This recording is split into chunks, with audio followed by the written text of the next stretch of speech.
Ben Kenobi had chronic bowel cancer from ingesting all that Tatooine sand. That's why he never fought Darth Vader to his full capabilities, obviously. Good morning, everyone. Or good evening. You've waited all day for this. Nice. I'm actually starting a little bit early because pretty much as soon as it hits about 12 o'clock, I'm going to be out of the house and off to other places because I've got a family event to go to, and I won't be back until like Wednesday. Greetings. Hey, Keith. Ex-Poison! It's like our thing now, Trey. Hey, everybody. I'm not too loud, am I? Just let me know. I have things to talk about this time. I always say that. I always say I've got a plan, but I never really do. But I've got my tablet, my slate. Morning. Guten Tag. Guten Morgen.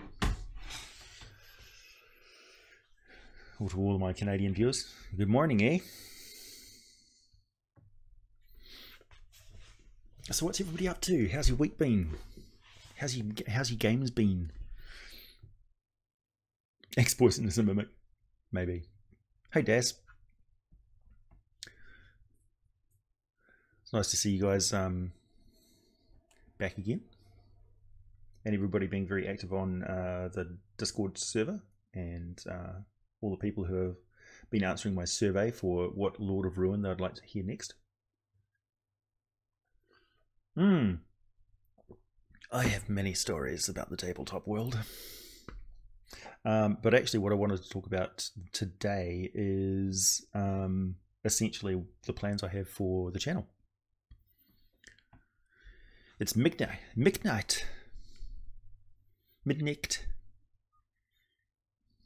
Das ist gut. Yeah, so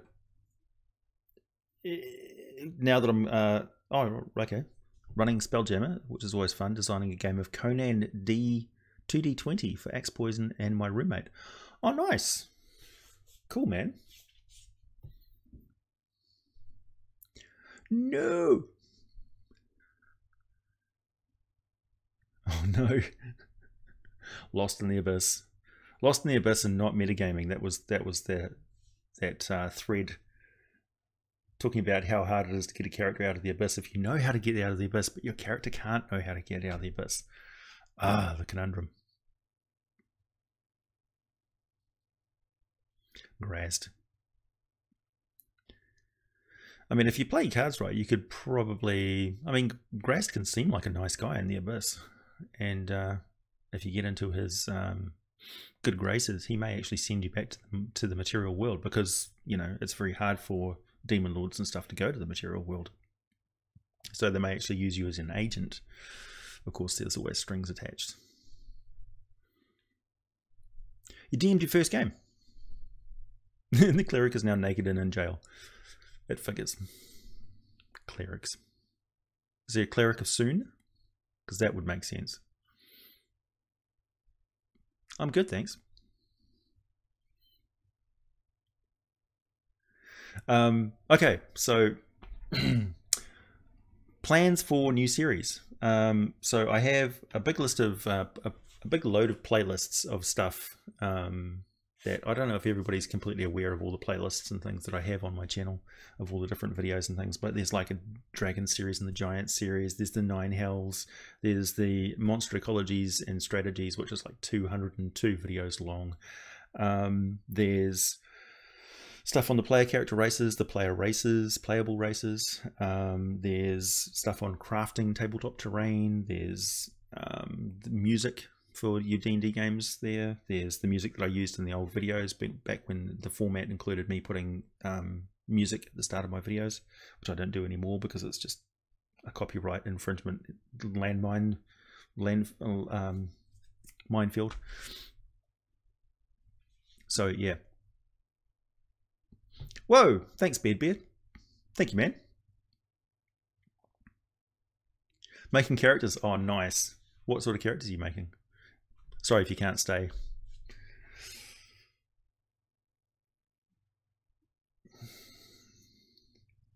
Making characters is so much fun. So yeah, I wanted to run by with you guys some of the oh, and by the way, in the Discord channel, somebody was talking about how the percentage of males to females who watch my YouTube channel must be a made up stat. It's not. It's like my female to male ratio is like 4.6% female. There may be more who don't identify either way, and that's fine. But yeah, I wish I had more watched my channel. What can I say? We try. I don't know. Is it just me? I don't know.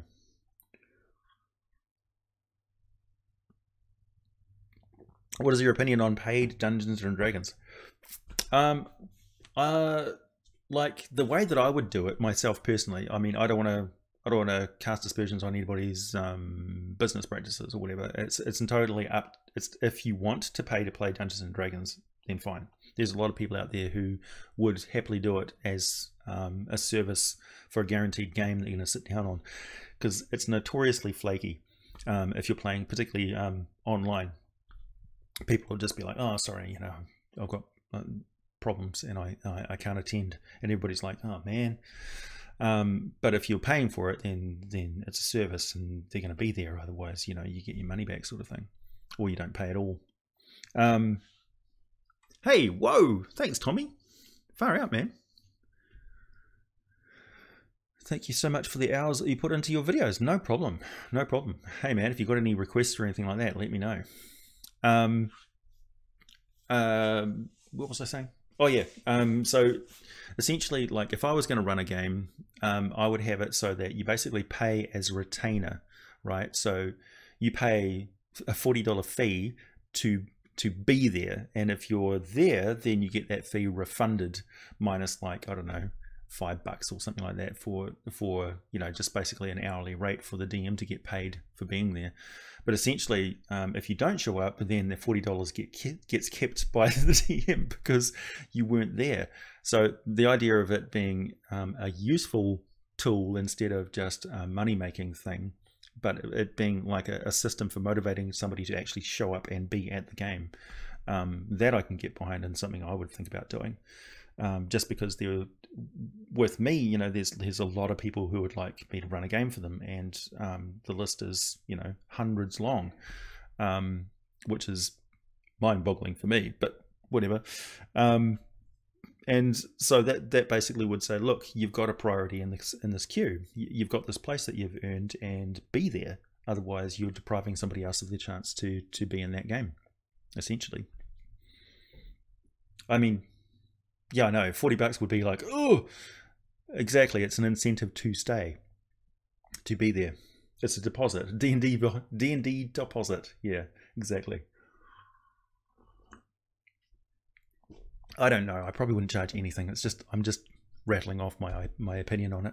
I've never run a pay to play game. But you know, the dynamics change when you have hundreds of people who want to be there, sort of thing. So, I mean, really, it's a service. It's more of a service to the community than it is. Like I'm comfortable enough with just running a game for fans of the channel, sort of thing. But yeah, that's my opinion on it, essentially.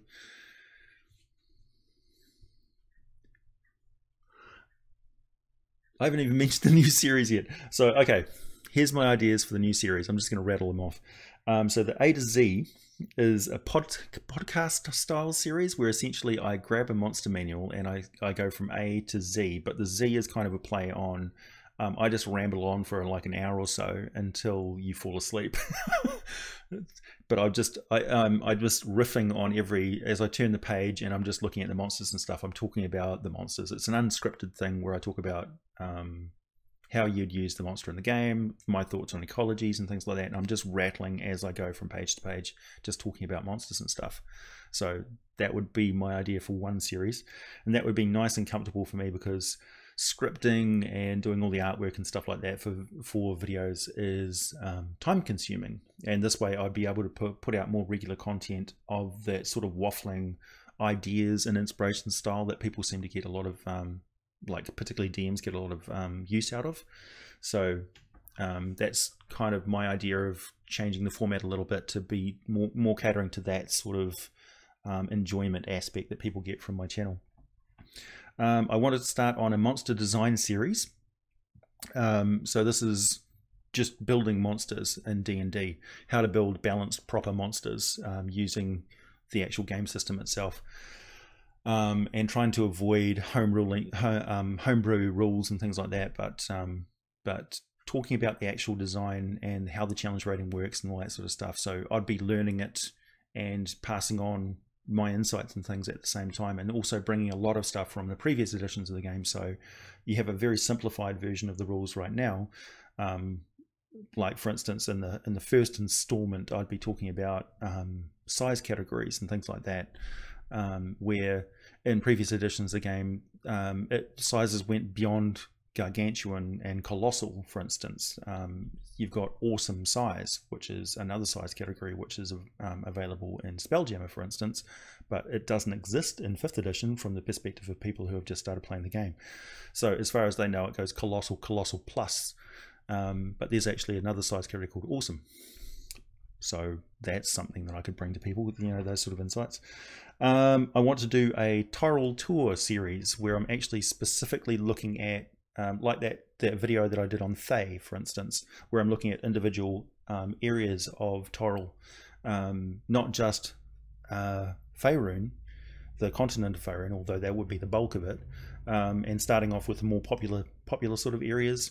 And then starting to go into more obscure areas that people just haven't seen in written work and stuff yet, and trying to bring it as up to date as possible, although sometimes that's very difficult because there hasn't been anything published on it for 100 years from their point of view.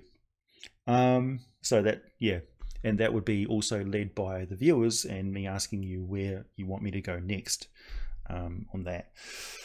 Forces of Chaos, as you may have noticed, I haven't really started doing any stuff on the smaller demons. So I've done Demon Lords in the Lords of Ruin series, and the Lords of Ruin series has proved very popular, and that has not been lost on me at all.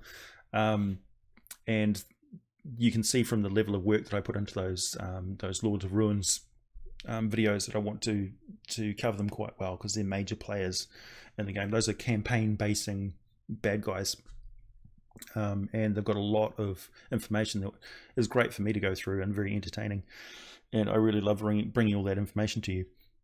So Forces of Chaos will be not just demons, but forces of chaos, so Slarty and the Blood War and all that sort of stuff, talking about forces of the whole side of chaos. So that's primordials and all that sort of stuff as well.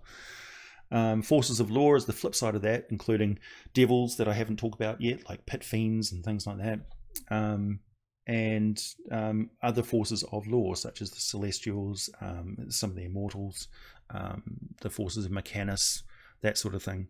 So it's a broad category of stuff that I can just shove those videos into those playlists.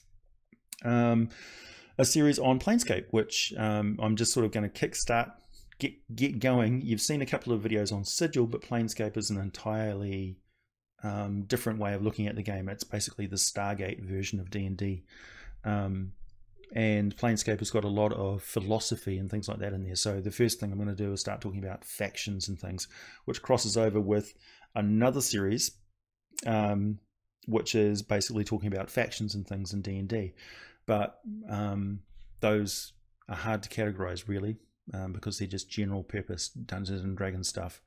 But yeah, starting off with Planescape factions is quite important, because they have a lot of influence on the cosmological interplanar travel between different things. And you saw them mentioned in the videos that I did on positive material plane and negative material plane, or positive energy plane and negative energy plane, the same thing. A series on Spelljammer, which you've already seen I've started, talking about. I've got 2 videos on Spelljammer so far, and I plan on it being quite a comprehensive and long ongoing series. And that's basically talking about Spelljammer as a 5th edition game system. So bringing it up to date, and again simplifying some of the more maths heavy stuff in Spelljammer without losing the flavor and the coolness of that setting.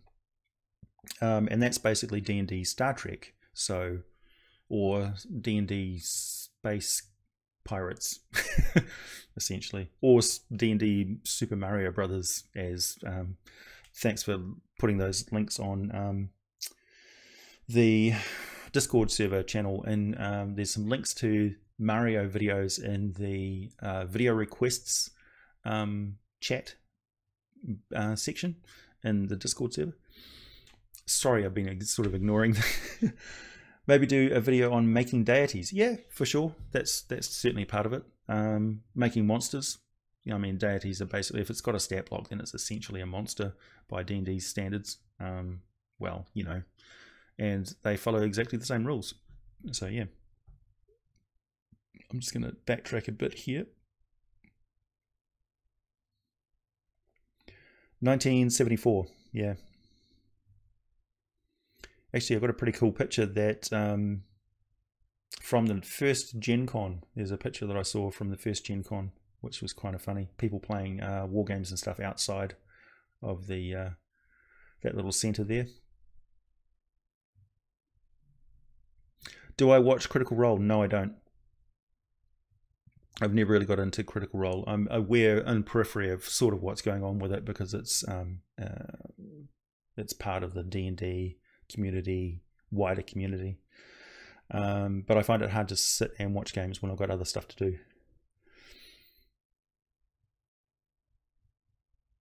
It's the oldest game, storytelling, yeah. Back when Thug was sitting around the fire with Og and Mog, telling stories of Smilodon. Will you provide a link to Discord? There's a link to Discord in pretty much all of the descriptions of the videos that I've been posting for the last month or so. So you can find it there, Flying X-Blade. Always read the description on my videos. Always. Yeah, it's essentially about the same age as me. I was born in 1973, so Dungeons and Dragons is 1 year older than I am. So this is the grey hair of the game. Well, spelljamming content may be a long shot, but it would be a lot closer to us if we really like demand spelljammer. Because if we create a groundswell sort of movement, a grassroots movement to get spelljammer back into the game, you can just tell that these guys are itching to make spelljammer stuff, I'm sure. So I mean, it's not a licensing issue. So yeah. Whoa, thanks Jacob. Internet is acting up, so I got a question for you before I go. Would you recommend Roll20 for a new player for a first session? It's probably better to start with Roll20 straight away. If you're gonna play by Roll20, then spend a couple of days getting used to the system, because you can basically navigate your way around and read all the facts and stuff like that on Roll20 before you even start playing.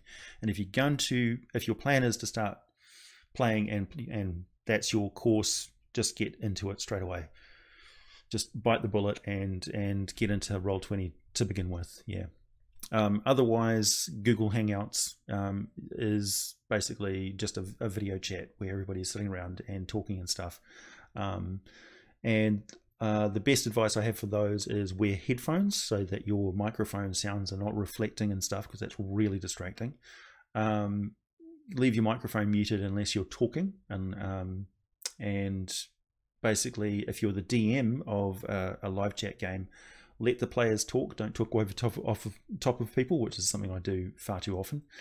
And just let everybody have moments as you move along the sort of initiative order or whatever. Yeah, but you can quite easily run a game just using Google Hangouts. You don't need Roll20 and stuff to do it. People can roll dice and show you what the results are, or they can have dice apps on their phone and just hold them up. Yeah, but yeah, Roll20 is really good, and if you are planning on going that way, I would say just do it for sure. And thank you very much for that donation. That's huge. Since it's have I done a video about the Inevitables? No. I want to start doing more videos about Immortals, but they're going to be mixed in with the general monster ecologies and strategies. I think basically a lot of videos which will end up being in playlists will probably be in the ecologies and strategies playlist first, and then they'll get subdivided into other things. But that's essentially the bread and butter of my channel is monster ecologies. So that's what everybody comes there to see. So that will keep on going continuously. And all this other stuff is just basically, it gives me a break to go and do something else. So I'm not yet done. I want to do a Scholar Arcana series as well, which is basically talking about all of the stuff that wizards and people who are in the know about the D&D cosmology as a player character know. So if a sage and stuff like that is talking about things, this is what they would talk about, and how they would view the D&D world. So it gives me a chance to talk about the legends and lore and the history and things like what Mistra has done, and Elminster and Mordenkainen, and these arcane people who are moving around the D&D cosmos and manipulating events and things, and the sort of stuff that gods get up to and major players. So yeah, it can cover a huge range of different stuff, as well as spells that are no longer in use in the D&D world, but used to be in use. So I'll talk about spells from older editions of the games and things, and maybe possibly adapt them to 5th edition and things. And it's just it will be like an unearthed arcana, but a scholar arcana. So talking about stuff and where you can find that information. So I'll be discussing how I research stuff and where I go to find things. So if that interests people. Next, I want to do monster reviews, which is talking about published other sources of monsters. So stuff that you'd get on the DM's Guild, for instance, the Tome of Beasts, for instance, or yeah, all the other stuff, Limitless Monsters and various other publications that have monsters in them. And I basically will give them a thumbs up or a thumbs down based on looking at them, how they'd mesh, how I would see them working in the game and things like that. So if they're a good monster or a bad monster, essentially. And give you an opportunity to see some of these products and stuff without me like plugging anything for money or whatever, but just giving an honest review of things. And finally, I want to do complete adventure modules. So you switch on the video and you watch it, and it's essentially me telling you how an adventure would run. Because not everybody wants to read through a big manual of like a whole big campaign and stuff. I think a picture says 1,000 words, and the way that I could describe things is pretty quick and succinct and quite evocative and visual.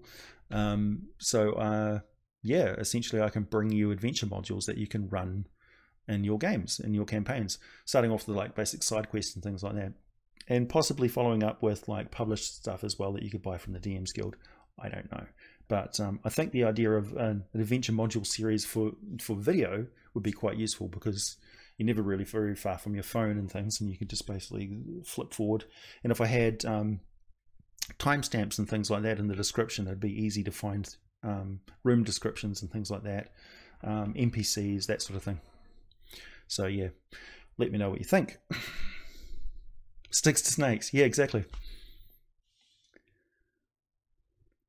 The Spirax, I'd have to look that one up. Sorry, Virus, if I missed any of your comments there. I'm just going to scroll back.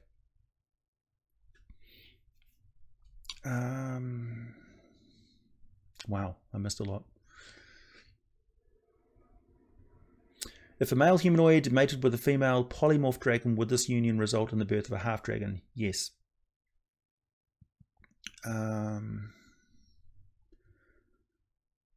Does that mean characters are monsters? Yes. Yeah, humans are monsters as well. If you know, that's why they're included in the monster manual. They have a list of monster humans at the back. Characters are definitely monsters. They're the most murderous of humans, really. If you encountered an adventurer group out in the wilderness, and say you're a party of non-human player characters, then yeah, it could quickly result in bloodshed. I mean, think about what your average player character group does. They're probably wondering if you're edible.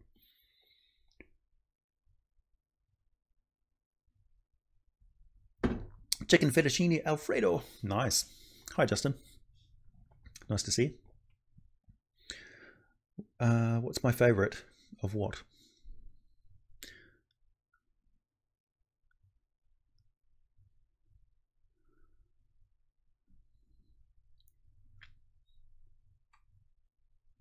Nicholas Picorni. Any relation to Stephen Picorni? Any race class combos you would recommend for beginners? I would honestly just say pick a main class and a main race out of the book and see how it goes. Fighters, pretty much one of the easier classes to play. Thieves are pretty easy to play, actually. Rogues, they're good. Would you cover White Wolf material or just your experience with it? Certainly.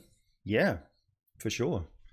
White Wolf, Polygon, Dungeon Magazine. There's man, I barely even touched on all the adventures and stuff in Dungeon Magazine, and I'd love to bring some of those to you. If I could bring them as those adventure module series, that'd be great. I read the description, I ignore the blue stuff. Yeah.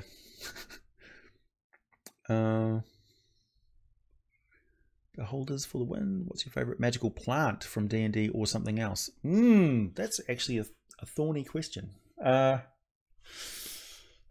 Favorite plant.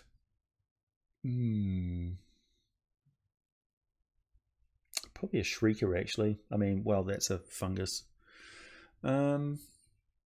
I don't know. I'll have to get back to you on that. One thing I haven't used in my game yet is blights, which I find quite fascinating. But probably the favorite plant would be a dryad. Technically, it's a plant, right?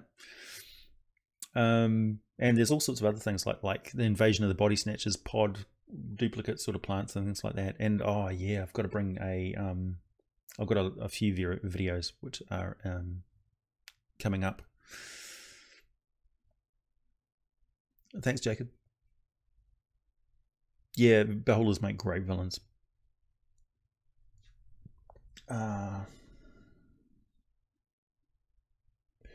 When a fiend mates with a humanoid, the result is a Cambion. What's the equivalent for a half-angel humanoid? Well, that would be an Azamar. Hey, Ricky. Fantasy Grounds. Yeah, Fantasy Grounds is great, but it is a lot more complicated than Roll20. And anybody that says different is lying to you. So it is a really great system, but Roll20 is more of an entry system for playing games online.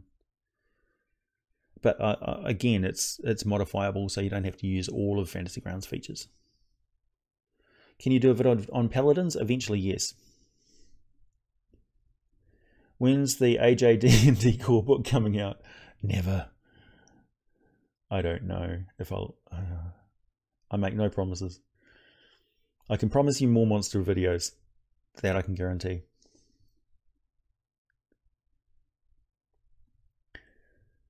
Are there any playable race you'd be excited to study? Well, all of them really. I'm looking forward to doing one on halflings. Somebody who just requested Sverfneblin, Sverfneblin, just before. And yeah, there's a lot that I've got to cover. I haven't really covered any of the main races yet, elves and humans and dwarves and stuff, because they're so, like, people will expect me to go into depth with them, so you can imagine it's going to take me days and days to read through like all of the old, the complete dwarf and the complete elf series of books from 2nd edition AD&D. So yeah, there's a lot of material, all the Dragon Magazine articles and things like that. Tons of stuff. So you can expect them to be interesting.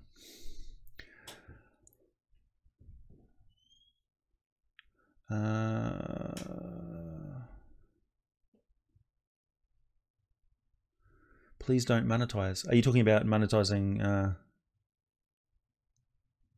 after these channels monetize, content quality drops? What do you mean? I've always been monetized. That's kind of a strange comment to make. The quality will improve because I get to do this full time. I don't know.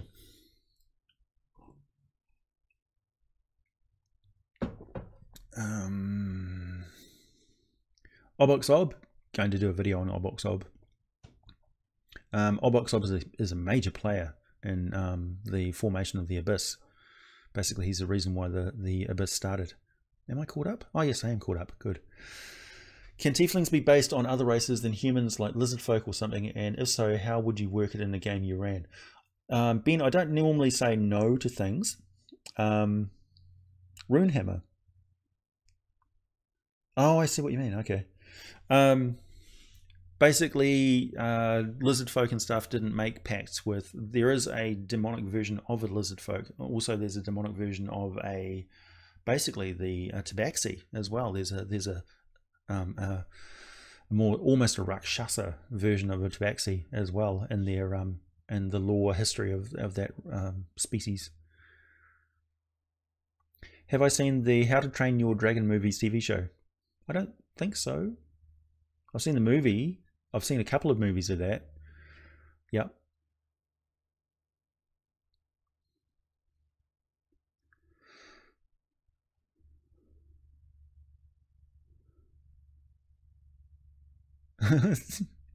Halflings, just remember to throw ally enemy feet. Yeah, for sure. There's nothing wrong with a Goliath throwing a halfling. Why not? Battle Rager dwarves, they definitely get thrown.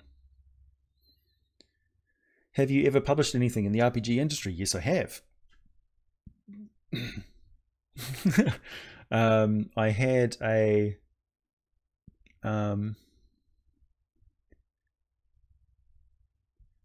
yeah, that's true, Zone Off. I try and catch everybody's comments, but I do miss them. And I go back over the comments later and go, oh man, that person asked me like 15 times. Yes, I did. I published something for Palladium Books. That was, well, they published something for me, I should say. That was in the Rifter number 23 on the Blade Mage. So yeah, I invented the Blade Mage for Palladium Books. Although they mainly made that a Palladium. It was a Rifts thing, I think, mainly, but I didn't actually play a hell of a lot of Rifts. But you have to design it for all the different systems when you design stuff for them. So yeah, but that was a long time ago. And I had a paid blog for a while as well, which is kind of responsible for the way that I do videos here, which is interesting.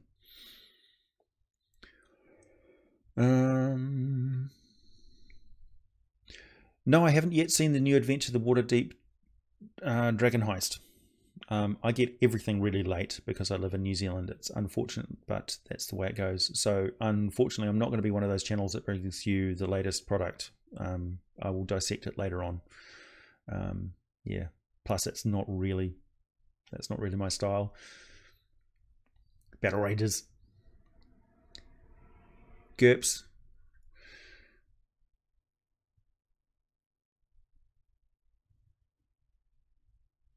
Making a D&D campaign that takes place in the 21st. Do you have any thoughts, advice? 21st century, are you talking about? So that's essentially Shadowrun.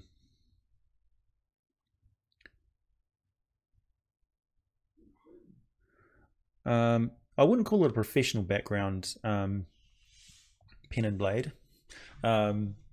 It's just, yeah, just being involved and playing D&D and stuff for a very long time. More, it's, yeah. How would you work in Asmar becoming a warlock and getting a patron if you already have a celestial looking over them? Well, that's going to be conflicted, isn't it? I'd talk about that with your DM, really. It's too complicated for me to give a stock answer. Any advice on those looking to break in? I just finished creating a tabletop RPG system I think is pretty nifty, and I'm wondering what the next step would be. Thoughts on D20 Modern? I didn't actually like it. It's no reflection on the game. It's just my personal preference. I played a few games of D20 Modern, and I think the first gunfight we had, everybody died. It was way over the top. Like they're getting one-shotted with guns rules and stuff really sucked. But that was just my personal experience. So I never really gave it a proper shake. Okay, here's my advice on getting into the gaming industry these days. You don't need to go through a major publisher and things like that these days. Essentially, like take for example what the most successful book publishing event of this year has been, or probably last year as well, which was Matt Colville's publishing of his Strongholds book. So what he did, essentially, his formula, whether he was meaning to do this or not, was build an online community through putting out constant content and interacting with everybody and being engaged with the community that you're interested in publishing with. So that's essentially building your audience, the people who are going to buy your book in anyway. Those are the people that you're going to be talking to and stuff. So essentially, that's your marketing, that's your preceding of where that book is going to be sold. So the idea of publishing books and putting them on a shelf and hoping that somebody finds them, that's gone. That's no more. That's the old way of doing things. We don't do that anymore. So what we do now is we build an audience, then we build a product, and you sell to that audience, and then that audience essentially spreads the word of it anyway. And pirating essentially spreads the message of that through PDFs and stuff that travel, and then people who like having physical books and things like that will buy your book. But if you're just producing a digital product, essentially that's how you do it. You build your community and then you sell products to them. That's the modern world that we live in, and it's better that way because it decentralizes it decentralizes production. So producing a lot of books and then putting them on shelves and then those books not being bought and then being tossed away is wasteful, capitalist, world-destroying behavior that we should avoid. So essentially people should only be producing a product if they really want that product. So they should have the capacity to print it at home, have a local store which does print and stuff for them, or have a centralized manufacturing hub that produces all of their miniatures, all their books and all that sort of stuff, and it just prints it on demand, like Shapeways or that sort of thing. That's essentially my advice for getting into the industry. And then once you have a few products under your belt, then you can collab with other companies and things like that, and eventually if you're a big enough entity in the community, you'll get invited to go along to cons and things like that. You'll be sitting on panels and you'll become a spokesman, and then but essentially you'll end up working with whatever company you want. Yeah, so don't rely on them to give you the shoe up. Do all the work yourself, and it's hard work, but that's the way it is. Fallout RPG system? No, I haven't.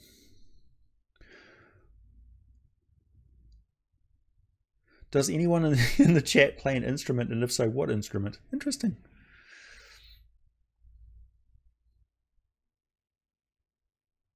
Yeah, I'm getting the Matt Colville Stronghold book as well. I imagine there's a lot of people in this chat who are. Could a beholder be a warlock patron? Yes, they could.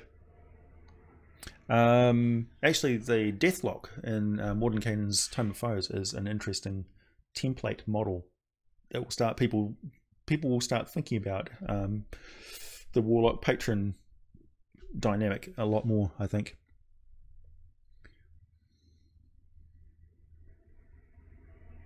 Got nuked by an adult dragon raiding the town. Yeah, that's raised that age-old question of, like, when you're a first level character, where are all of the adult dragons? Where are all of the big bad guy monsters and stuff? It's not very realistic.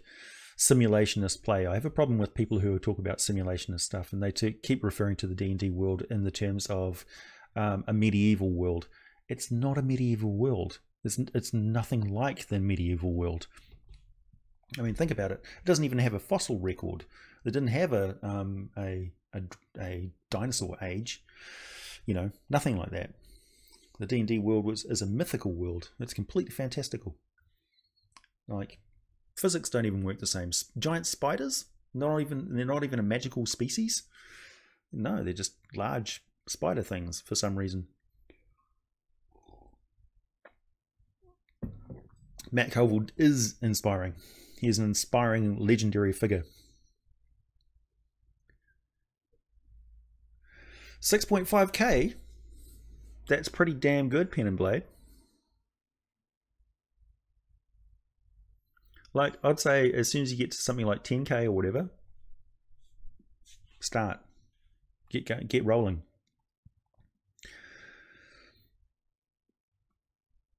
Starfinder versus Spelljammer. Who will win? Spelljammer by a country mile.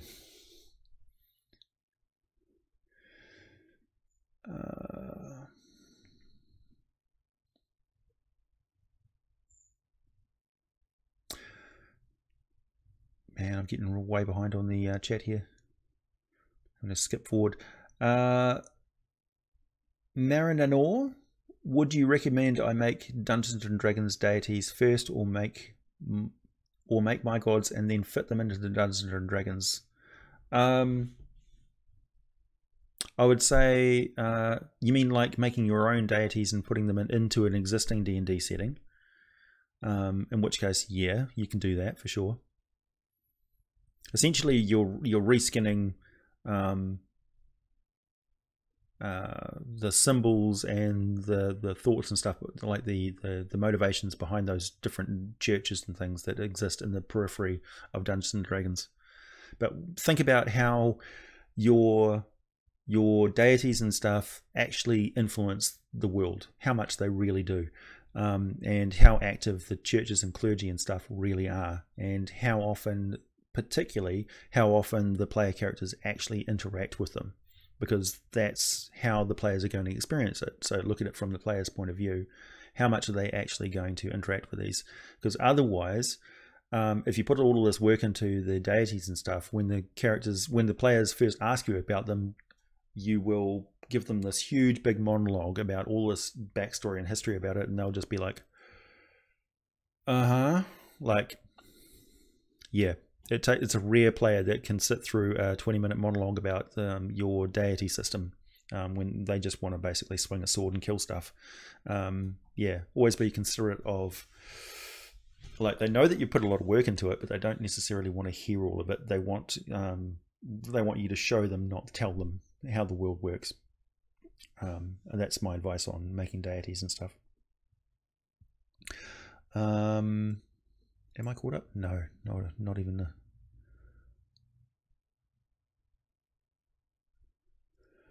You're gonna fail me? What? Oh, not fail me. Don't fail me. Please go out all out on a Halloween adventure module. Well, you may notice that every Halloween I make a new monster. That's been my tradition for the channel for the last couple of years. So this Halloween I will be making a new monster again. Third time asking. If you've already answered this, please tell me. AJ, would a beholder use spectators to go after a lower level party? Yeah. Yeah. Beholders will keep lesser beholder kin around as essentially toadies. Like they're Frankenstein's Eeyore, right?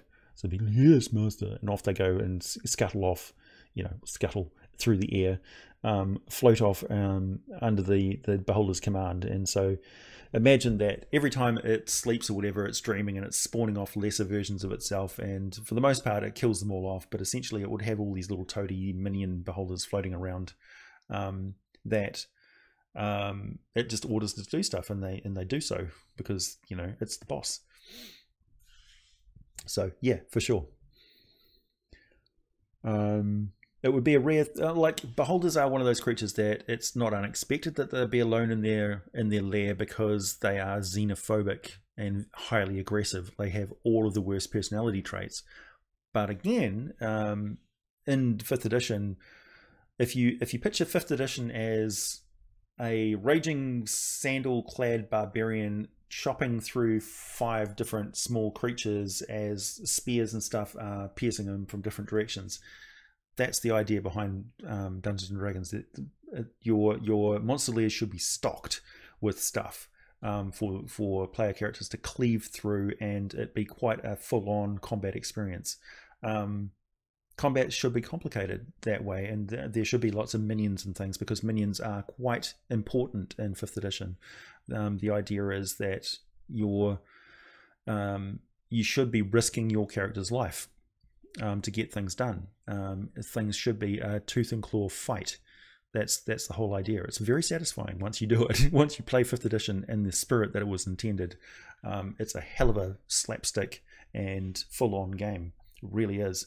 But if you're playing it very tactically and it's just like one big boss guy floating around alone in his lair, and you haven't made any special considerations to how that terrain and stuff interacts with that monster or that sort of thing, if they're just basically going in there to kill this one thing and then that's it, that's a very kind of a boring way to play D&D. I would implore you to employ minions in that particular case, or at least layer effects and things. That's what they're there for. I hope that answers your question. You've been playing D&D for a year now, Fargrim, and ready to get into more advanced D&D content. Do you have any sources I could go to and learn more about D&D and tabletop games in general? I would say, yeah, absolutely go to Wikipedia. Go to the Forgotten Realms wiki and just absorb information for sure. What are you disagreeing with, Paladin? Sorry. Dinosaurs. Ugh, yeah, I know. Some people don't like dinosaurs. If anybody's playing with like 8-year-old boys, they love dinosaurs. Dinosaurs are the ponies for boys. Everybody goes through a dinosaur phase. I'm sure of it. I'm sure of it. Starfinder will defeat Spelljammer both technologically and magical. Technological and magical. Well, yeah, it's not a contest. It's Betamax versus VHS. Starfinder is the VHS of D&D sci-fi. It's functional, but it's not really as good. It just doesn't have the lore behind it, man. No way. Are there titans in D&D? Yes, there are. For sure. There's 2 types of titans, actually. There's, well, almost 3. There's primordial giant titans. There's the titans which are basically demigods. And there's titans which are the precursor progenitors of the giant kind. So, and it depends on what sort of edition you're from. So, for instance, 4th edition had like primordial giants and regular giants, and traditional D&D Forgotten Realms lore has got the precursor. It's like Anam Allfather's first progeny. His sons were titans, so they're immortal giants. And then the true giants are all descendants of those, and the giantkin are those giants who are not descended from those titans. But then again, you've got Greek style titans as well, and in 5th edition, those are they're called something else, which escapes me right now, but they are titans, yeah, demigods. I don't know why they don't call them demigods, really. They just should call them demigods. Would you put a Green Dragon's Lair in the Feywild? PCs are trying to get a magic item for a Feylord. Yeah, yeah, there are green dragons in all sorts of different environments, including the Feywild for sure. There's all kinds of dragons in the Feywild. Yep. Skipping ahead, man. See, like the comments. Like I'll be somewhere and then I scroll down and it just instantly pops to the bottom. So that's why I'm missing a lot of stuff. So, hi Bryce. DMG Info, hello. Always be succinct, yeah, for sure.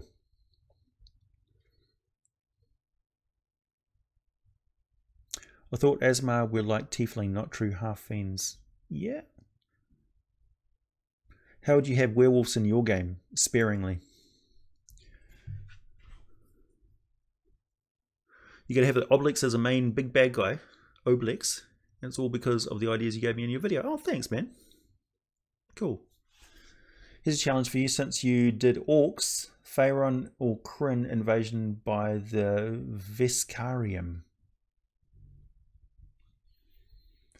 What are the Vescarium? I don't know what the Vescarium are. I'm going to have to look that up. Games should be dangerous and combat should be a struggle and people should risk their characters' lives. For sure. Totally 100% agree. If you're not risking death, you're not playing it properly. Is there any half lizard folk in D&D 5e? No, I don't think so.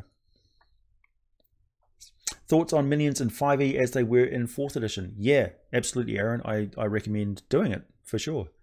That was a great mechanic. So essentially everyone who is not familiar with 4th edition, minions had 1 hit point. They had the same armor class and they had the same 2 hit bonuses and they had the same damage potential as regular monsters, but they only had 1 hit point. So essentially they were cannon fodder. And they're quite effective in the first few rounds of combat, and they're also effective at slowing down combat or impeding your progress as you're getting to the big boss monster. So yeah, but it's the idea is like you cast a fireball and they all die. Like it's any damage that a minion can avoid, they essentially take no damage. So if they save versus the damage, then they don't take half damage because they've only got 1 hit point. They just take none. But anything that does damage them just automatically kills them. It certainly saves a lot of math at the table, and it gives that whole visceral feel of mowing through monsters. Yeah, never underestimate kobolds. Like I just finished that adventure module with Shallow Crater, which is available in the DM's Guild, and it's really good for demonstrating just how effective kobolds are. So yeah, if you want to run a little side quest, that's a really good option for 5th or 6th level characters. Reddit. What would you do? What would I like to see in a new D&D channel? Whatever you are passionate about, really. What I think the main thing to worry about if you're making a D&D channel, and this is just general good advice for anybody, it's certainly true for me, was find something about D&D that you could honestly make videos about forever. Because to make a successful D&D channel, that's what you have to do. You have to just keep putting out content, putting it out forever. If you're not willing to commit to putting out videos on a regular basis, then don't even start. Really, you're just gonna be disappointed.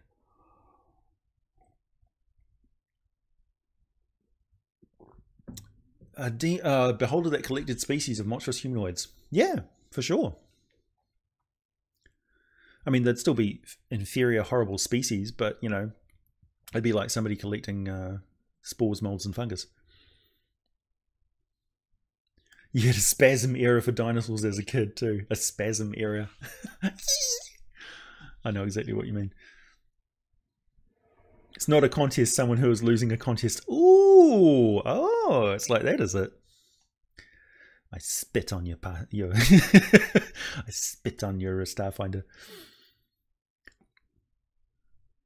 In truth, I haven't really given Starfinder a proper look in because I've been concentrating on older, already existing, perfectly workable systems for that. The divine and the defeated. Ah, it's just skipped forward. Oh, screw it. I'm just gonna skip and catch up on stuff. What is missing in the D&D YouTube community? Yeah, what is missing? It's a good question. What is the quadratic formula? Sign off. What are you talking about? Putting high school math on it.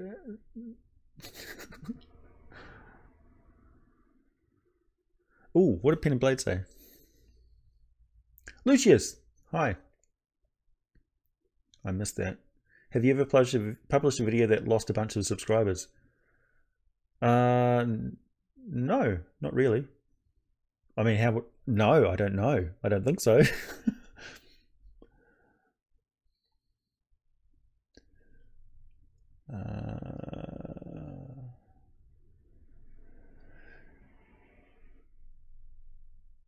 Minimal editing, setup, etc.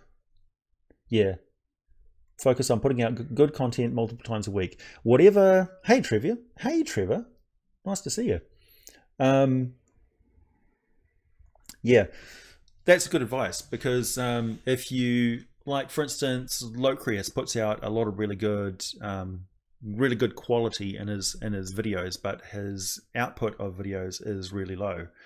So like once every few months or so, he'll put out one of these really awesome monster ecology videos about old school, really weird and wacky monsters. But in order to grow his channel, he needs to put out content more regularly.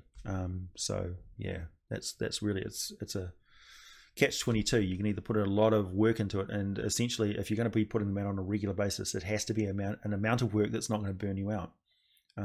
So yeah, I've kind of found my shtick. Hey there, I've kind of found my shtick, and I'm trying to improve on it in gradual bits. But I'm never going to be like, I don't know if I'll ever do like animations or anything like that in my videos, because that's a huge amount of work, and it would detract from the output that people are expecting from me. So yeah. I don't know if I'll ever be able to do daily videos, for instance, but once every couple of days I can probably manage.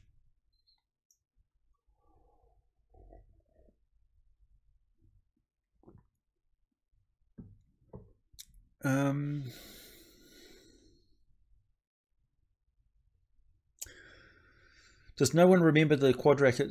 No, Zonoff, nobody wants to talk about maths. There's no way to lose a bunch of subs with a video. What one person finds offensive, another might agree with.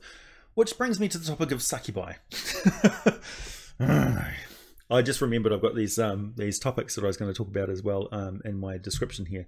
No strings refers to me leaving a multi-channel network and it being no problem to transition straight back onto to AdSense. So that was interesting because I'd been informed that that was going to be all sorts of problems and there'd be delays and stuff like that. It wasn't actually true at all. It just transitioned perfectly back into it. And my advice to other people from that experience is don't get involved in multi-channel user networks. They're more trouble than they're worth. Suck-ubi. Yeah. A lot of people had, well, like I got a comment from somebody who was really upset that I disabled comments on the Ecology of Gods video, mainly because I was expecting to have exactly the sort of flame baity conversation that was going on in the first suck-ubi video, for instance. And you can sort of see that in the latest video on Malconthet, I've taken a step back and I'm not removing any comments on there, and I'm just letting it go to show you the sort of ridiculous comments that sort of video generates. So all of the people who comment stupid stuff on there, feel free. You're just proving my point, really. And like when I was talking about suck-ubi not being real, and somebody was arguing that because they're real in mythology, that makes them real. Yeah, no. First of all, mythology is stories. So you know, nobody says that like there are people who think they're vampires, for instance, but that doesn't make them actual mythological vampires. It just makes them people who think that they're vampires. And although there is vampirism in mythology and folktales all around the world, that doesn't make it real. So there are no real actual vampires. There's no vampire curse. There's no vampire virus, for instance. Who knows? Maybe in the future there might be, but there isn't now, and there never has been in the past. So vampires aren't real. In the same sort of respect, suck-ubi aren't real. You could, like, for instance, one of the examples I gave in the comments was in places where people are of a religious mindset, you have instances of people who are asleep and they get visited by suck-ubi who, you know, they have sexual encounters and things like that against their will. In places where it's not so religious but they have sci-fi and that sort of cultural exposure, they get visited by aliens and they have unwilling sexual encounters, getting probed and stuff like that, and the incidences are at a same rate. So are there suck-ubi or are there aliens? Are they the same thing, or is it actually just a psychological thing which they're attributing a supernatural thing to because they don't understand what's going on? But as soon as science does have a better understanding of what's going on, then you have this subculture that doesn't accept the scientific explanation. They just want to stick with their mythological or superstitious idea because it's more titillating. But in actual fact, when you have somebody who's actually suffering from that sort of problem, and they're approached by somebody who says, oh yeah, succubi are real, or grey aliens are real, then you have a problem, because that person is not seeking the attention, it's not getting the attention that they actually need to fix the situation, because people who come at you saying that succubi are real aren't fixing the situation, they're making it worse for their own benefit, for their own titillation, not the benefit of the person that they're talking to. So that is where I draw the line and say, don't talk about it as a real thing in these videos that I'm talking about in Dungeons and Dragons, because I'm talking about a game, and I'm talking about fictional stuff that is for entertainment purposes only. That is why I had to put the disclaimer in there. Your vampiric slave master. Yeah. Flumps are real, for sure. There's an immortal jellyfish. I didn't know that until like a year ago.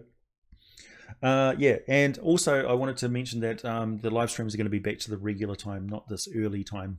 They're going to be back to a more regular time. Still a little bit earlier than before, because now I can be up and at 'em.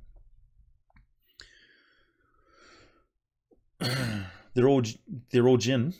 You're serious?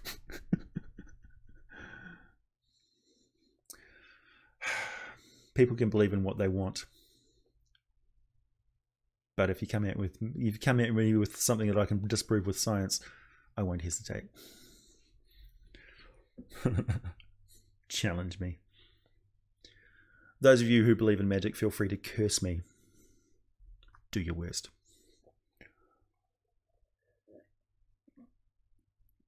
While you're at it, give me charms and stuff as well.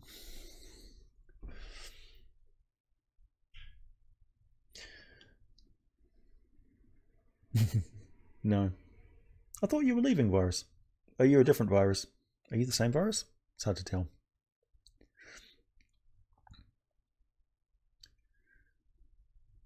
Oh, that's a good idea, Trevor. Shambling mounds are real. Yeah, people wanted me to get more in depth with ecology videos as well, like actual ecology videos. What's the ecology of the Feywild, for instance? I would say one of the best representations of like a Feywild ecology would be the Dark Crystal. How there are all those, like, everything is just layers of life on top of life on top of life. So they're at a pond or whatever, and there's creatures all around it and stuff, and then the Nebri comes up, and it gives you this idea that how deep is that pond? You know, what's going on in there? That there's these big giant herbivore creatures and stuff, and there's like the little the eye plant in the labyrinth, for instance, and the little worm guy. You know, come inside, meet the missus. The idea that it's just layers and layers of life in the Feywild. Like if you shrunk down to 1 inch size, the Feywild ecology would be no less rich, and it would be an entirely different strata of completely complex life going on at that size level. And if you get up to bigger size as well, there's that sort of stuff going on as well.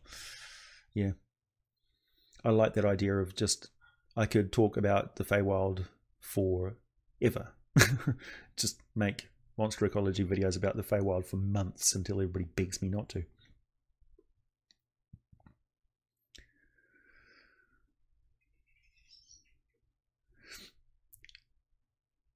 Zone off when nobody's interacting with your line of comments. Perhaps change tactic.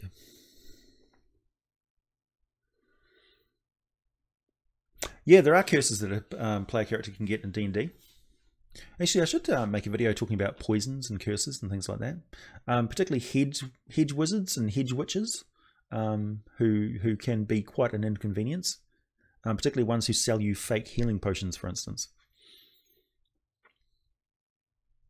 What's my thoughts on the lack of celestial monsters in Mordenkainen's tome? When you think about celestial creatures, they are like templates for the normal animals that are in the Primaterial world, because don't forget the Celestials are the ones who that's the template that they used for creating the Primaterial world. So there's celestial versions of lions, there's celestial versions of antelopes and things like that. So they basically used their existing world as a template for the prime material world. So there literally is just like a celestial rabbit, you know, that sort of thing. And a lot of them aren't really designed for combat per se. So they constructed other things like the inevitables and the abominations and things like that to fight their war for them. And the angels got corrupted and turned into devils, essentially. So the celestial forces are they're more similar to prime material things, just with a celestial template put over top of them, which would be a waste to fill a book with. There's a lot of, like, I wish they got more in depth with things like creatures that may once have existed in the prime material world, but they still have celestial equivalents, you know, titanotheres and things like that. Who knows? Healing potion of poison. Yeah, that would suck though. Don't have your player characters buy healing potions and then it turns out to be poison. Stole it from Xanathar.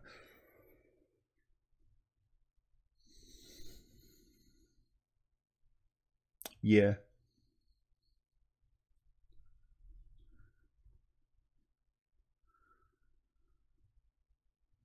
Oh, so you knew the answer all along, Zonoff. I'm not sure if I've asked or someone else has put this to you, but are you going to make some more videos on classes? Yes. Yeah, absolutely. I'm just woefully slow. I am aware of everybody's asking me for these things. I'm aware of this. No, forever, Zonoff. That's enough forever.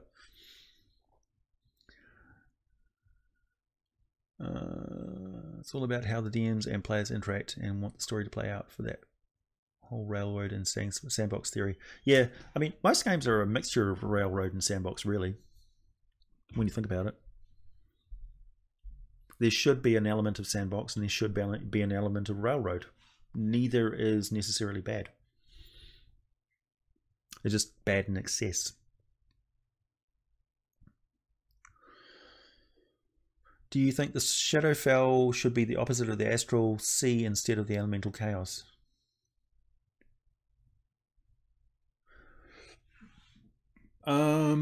That's kind of like, they're not comparable. Do you mean, like, I would think the Shadowfell would be the opposite of the Feywild, and the Astral Sea would be the opposite of the... Oh, do you think the Shadowfell should be the Astral opposite instead of the Elemental Chaos? Almost, it's almost like the plane of Limbo. Oh no, the Ethereal is the opposite of the Astral Sea, because it's a transitive plane, right? So one's like memory and spirit, and the other one's imagination and like there's physical things that exist there. So yeah, it's hard to say really. I mean, you can run a game without there being an ethereal or an astral plane. It could just be Limbo.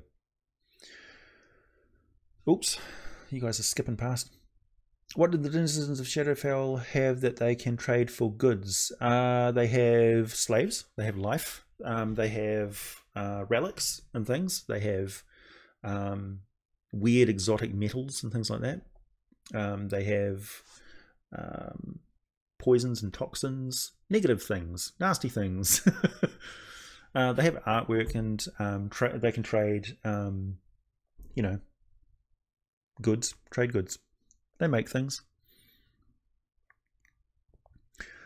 But the alchemist they bought them from was actually the senile former head of an assassin's guild, a retired assassin. Huh. Yeah. Low in chances. Playable Undead, the Revenants, yeah. Yeah, I'm going to make a video on Revenants pretty soon.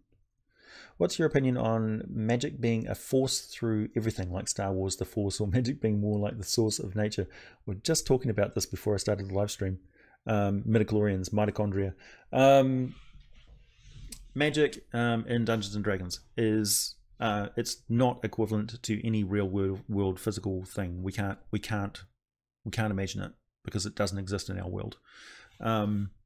Is it the force of will acting on a substrate that is the medium of the Dungeons and Dragons reality?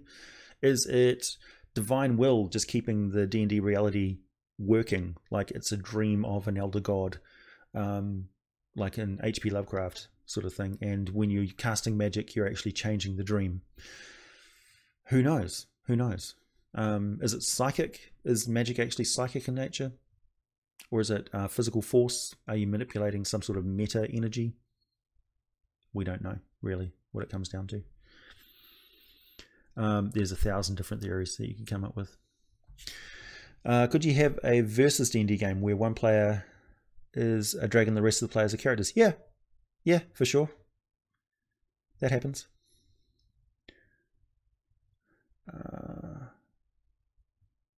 Heaven is in the astral sea. Well, domains are in the astral sea, so you could say that the cosmic domains are demi-planes. They're all demi-realms within the infinite astral sea. So they're all thought constructs from a medium which is thoughts made manifest. Yeah. How do you implement non-Euclidean geometry into D&D? I wouldn't. What about Dragon Heists? It's new. Yeah, I haven't. Hi, Dragon Ball. I haven't seen the Dragon Heist stuff yet. I've just seen mention of it, so I'm yet to investigate.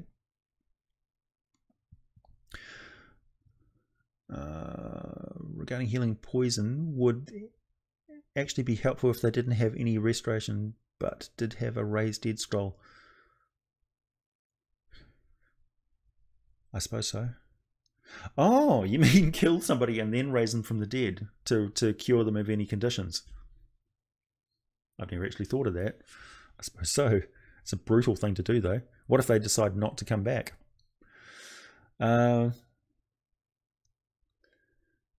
What if a player fought Xanathar? They could, for sure. He's got stats. You know, he's just a monster. He's got a hell of a lot of clout, though. He's got a lot of minions. He's got an entire Thieves Guild basically working for him. Potion of Implode. Yikes. Demi-plane of Dread, yeah. Yeah, I mean, that's what I was thinking too. They'd have depressing pictures.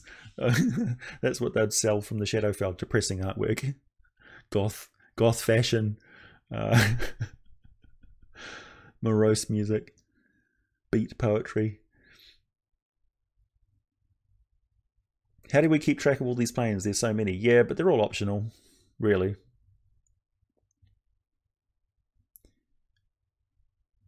How easy is it for players to know that you're even railroading? I figure you could have a few planned out situations, and no matter what the players choose, you find a way to make it happen. Essentially, that's exactly how you run a good game.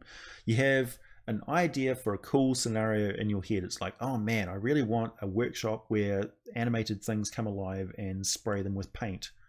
How do I make that happen? Well, essentially, all roads eventually lead to that scenario, but you make it so that you can drop it in wherever it needs to be. One of the problems with older modules and things is they had very set, rigid places where things had to be, and it was all sort of set up so that the players go from A to B to C to D. And that's still kind of endemic to module design and published modules and things, and it's difficult because you need to be more modular to run a really dynamic game. To have a sandbox game where random things can happen and you determine stuff through random dice rolls and stuff, like using Raging Spawn's random roll tables for wilderness and urban encounters and things, is a great way to run a sandbox game. But into all that randomness, you drop set piece adventures that are kind of like side quests and stuff, but are actually scenes in the module. So imagine that the story progresses in set pieces, that these set pieces can be dropped anywhere into your sandbox game and the story will progress. And if you have multiple set pieces running side by side, and you're keeping track of it with notes and stuff, like, okay, here's the bit where they do the train heist, here's the bit where, oh, we're going off on the second quest here, so here's the bit where they have the confrontation with the Archwizard and you find out he's actually kind of villainous, but not yet a full like dick, but he's getting there. So they're starting to not trust that his motivations. And at the same time, oh, we got the orc raid that happens around about now as well, because we've got a bit of a lull in the story. And now something new has happened based on what the players have suggested. So I'm going to quickly make up something here while we're running through this thing that I've pre-prepared here. So it's a dynamic experience for you running the game as well, because you don't know exactly what's going to happen, but you've got these set pieces pre-prepared that you can just plonk, and there's that encounter, and plonk, there's that encounter. And it's really cool ideas that you've been thinking, and you just sort of spitball and go, oh, I really wish I had this in the game. I really wish the players could experience this monster. And that's essentially how you run it. So it's sandbox and railroad at the same time. The railroading is all roads lead to those set modules. Those set modules will happen, and they will progress your story. But what the players are doing is not, it can't derail when that's going to happen, because it's not set in stone. So that if they go left instead of right, that's not going to happen. It's just, if you avoid that happening, then you're doing your job as a DM, because it doesn't matter what they do, cool stuff is going to happen. But they can't derail it, and they can't, make it go off the rails, sort of thing. So it's more like a dirigible railroad. I don't know.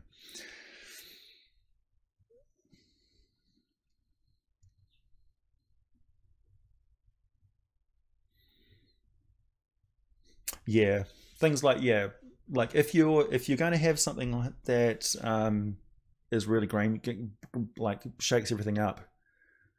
Yeah, it's what most DMs do. Like if you're going to have something like you mess up the necromancer's spell and you get sucked into the abyss, you better have that planned out.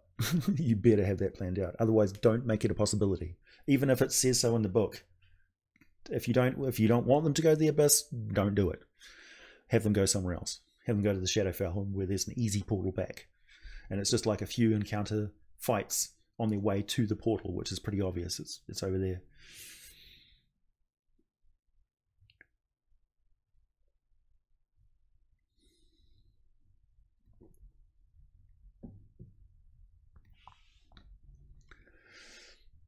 No problem.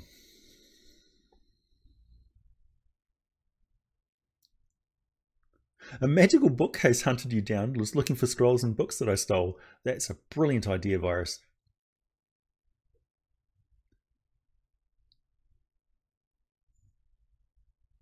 Yeah, for sure.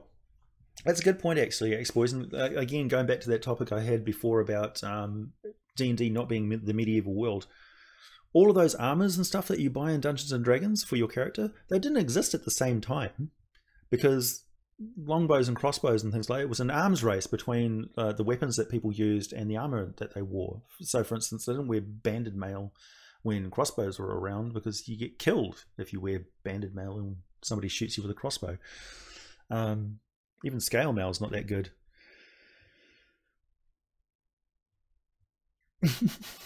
Boo.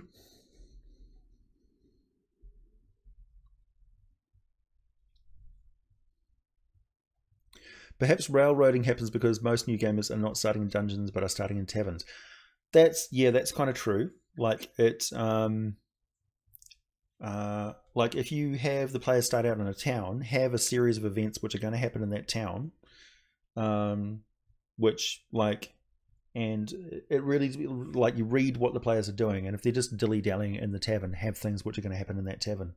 You need to shake them out of those situations. Like, certainly give them a chance to interact in character. That's the whole point of starting off in the tavern, for instance, is to give them a good 20 minutes or so just talking in character. So you have a couple of interesting NPCs, but it's not really leading anywhere. Like, you don't have to push them out the door into an adventure straight away. Let them just get used to their own skin in character, when they're talking to each other and sorting out what their backgrounds and stuff are, because that dynamic of interacting with each other, that's how you start developing like in jokes and things like that really propel the entire we aspect of adventure gaming forward. And then they get rumors and things like that. They overhear a conversation, or somebody in their group is an instigator and they start a fight with somebody, or they start a conflict with a noble or something, and then it escalates a little bit. And that becomes effectively from the character's point of view, it becomes their main quest line, but it's not actually the main quest line. The main quest line is, to their perspective, a side quest which happens to them, or it's something in the environment which is going on that keeps impinging on this relatively boring quest that they're following based on some random shit that they did. And then they get more and more involved in it, and it becomes, actually, we need to save the world. You know, actually, we've become involved in events which are bigger than us, but we're the only ones who can sort it out. Particularly if they're outside of the normal power structure of the city or whatever. Otherwise, it's a matter of politics. So, for instance, if you've got a thief character and you are not involving that character in a thieves guild, if he's in a city and he's not involved in a thieves guild, you're losing half the point of having a thief character in the first place, because they have a tremendous amount of streetwise and knowing where to fence goods and knowing where to find stuff, hearing about jobs, knowing which officials to bribe, hearing things through the underground, hearing rumors and stuff, having secret messages passed to them at the table, you know, knowing stuff about, oh yeah, that's three crossbow Tony over there, and that's Edward the Knife. You know, that sort of stuff. I know a guy who knows some bugbears who can get that place open for us. Oh yeah, you need to get into a dungeon. Oh yeah, no problem. I know a guy. That's rogues for you, right? These shadowy figures who are involved, and it's like, yeah, I'll come along on your adventure, whatever. But these are people who thrive on, like, they don't really want to do any traditional work and stuff, but they're constantly working. Like a rogue is on the job all the time.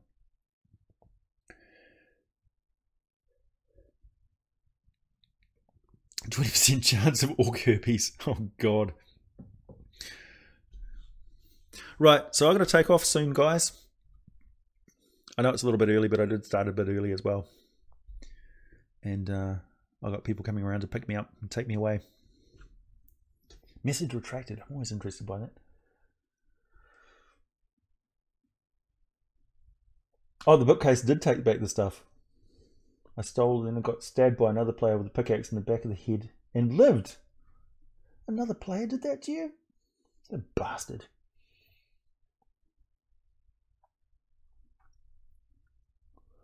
How it went highlights. Got together, learned of a necromancer kidnapping innocents, quest about to find the necro, learned more about the necro, learned where the necro was at. Yeah. And at the same time, there was an invasion of myconids going on in the sewers. But we just ignored it. We found out that somebody was killing people and disposing them using otyugs. Meanwhile, somebody had figured out how there was a new street jug involving snorting gelatinous cubes. Steel dragons.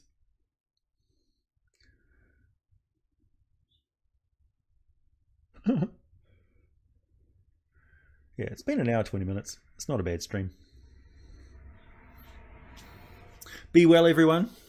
I'm going to be nursing a tremendous hangover tomorrow. I can almost guarantee it. My nephew's going over to the UK to work as a builder's apprentice for a couple of years. So we're going to have a big-ass party to send him off. And I'm going to get some fishing done, finally.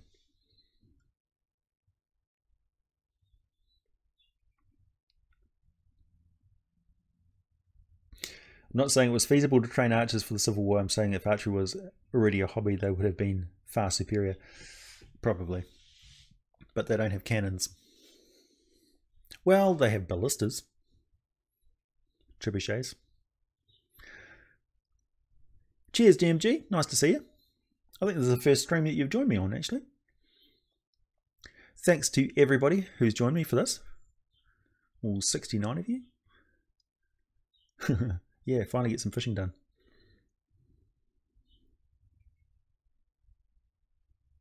Yeah, you mostly ignore side stuff. You got to keep throwing those leads at people. That's like a DM. You got to. There's an otyug in the sewer. There's a shadowy looking figure in this corner of the bar. Oh, you like that? Oh, no, you're going somewhere else. Yeah. Second. Oh. All right. Okay. Thanks, everybody. Catch you later. Enjoy your games. Thanks for the stream. I enjoy it too.